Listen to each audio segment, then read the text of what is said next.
It has been a great honor to be a part of this very special project. Building tomorrow's roadmap for rare disease is a project close to heart simply because I myself recognize the many obstacles of rarity just all too well. I remember being in Romania in 2019 at the first workshop, thinking that 2030 seemed to be light years away. We who live with medical conditions feel the change and progress is far too slow on the rare disease field. It seems that many of us are still facing the same obstacles as our forerunners did 30 years back.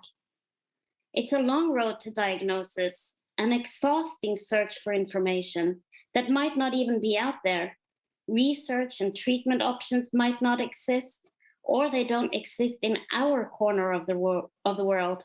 Or even worse, they're just too expensive to access. Enough is enough. We need to change this. Within this 2-year project, we ironically were reminded just how quickly things actually can change. In 2020, our workshops were moved online, and we all know why. Thanks to the recommendations of 2009, we have made some big steps forward. We have national plans in many countries.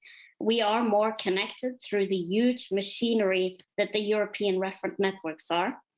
In some areas, we do have new treatments and a faster diagnosis. And I dare say that our voices are growing stronger in parallel with these breakthroughs.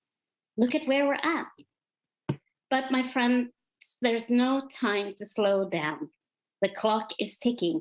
People are waiting for a chance to fulfill their potentials, for a chance for independence.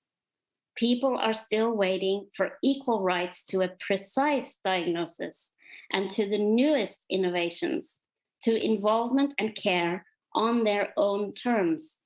Quite simply, an equal right to feel safe at the hands of healthcare.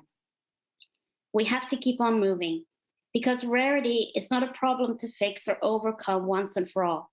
Rarity impacts our lives on top of the condition itself. Rarity will therefore always play a key role in how we decide to organize healthcare.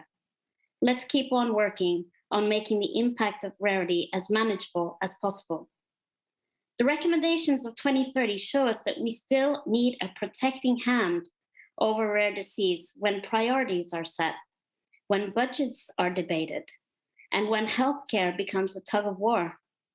If we handle rare diseases disease by disease, we will never reach enough prevalence, documentation, or profit to compete with other just causes.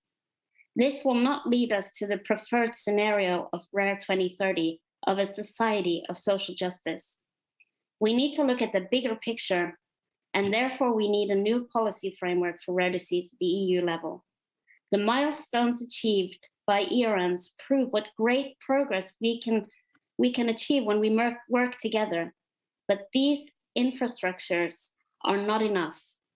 With the suggested new policy framework, we can actually speed up the diagnosis process for many ultra-rare diseases. We can continue to find treatments instead of putting Band-Aids on symptoms. We can share data more efficiently, and we can make research needs-driven. Most importantly, the expertise will have a chance to trickle down into these local services so that we make sure to leave no one behind. We can stop expecting parents to become scientists, doctors, and coordinators on their free time. Having a rare condition should not have to be a full-time job. We have our own lives to live, and we expect our voices to continue to be listened to. In 2030, our healthcare will not be left to chance. Finally, I want to leave you on this positive note. I have high hopes for where the recommendations of Rare 2030 will lead us.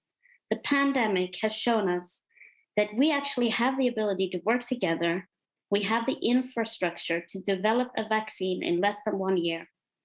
And on that note, let's continue fueling the field of rare disease, and let's continue pushing for change and working together on the road to 2030. Thank you.